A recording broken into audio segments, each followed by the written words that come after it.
Hello guys, welcome to my channel. তো এটা ছিল আজকে আমাদের বাড়িতে ইতু পুজো। অনেকে এটাকে পিঠে পুজো বলে, আবার অনেকে দোলো পুজো বলে। আমরা ইতু পুজো দোলো পুজো দুটোই বলি।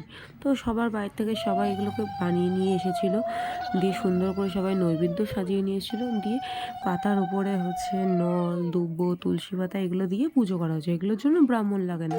তো সেই জন্য আমার মাই নিজে ব্রাহ্মণী হয়ে গেছে, মানে মাই পুজো করেছিল।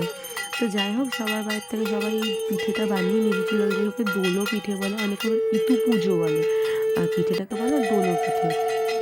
তো মা আজকে পুজো করছিল। তো সবার বাড়ির জন্য, মানে সব মহিলাদের এগুলো পাতা হয়। তো আমাদের বাড়িতে আমার আর আমার মায়ের জন্য হয়েছিল, তো সবার বাড়িতে সবার হয়েছিল। তো সবাই যে প্রসাদগুলো নিয়েছিল সবার পাতে সবাই একটু একটু করে দিয়ে দিয়েছিল, যাতে সবাই প্রসাদ পায়। তো যাই হোক, তারপরে পুজোটা কমপ্লিট হয়ে গেলে সবাই একটু গল্প করে নিল, মানে গল্প বলতে হয়। তারপরে এটাকে মাকে, ষষ্ঠী মাকে ঠান্ডা করা হলো। তো ভিডিওটা কেমন লাগলো কমেন্ট করো। টাটা।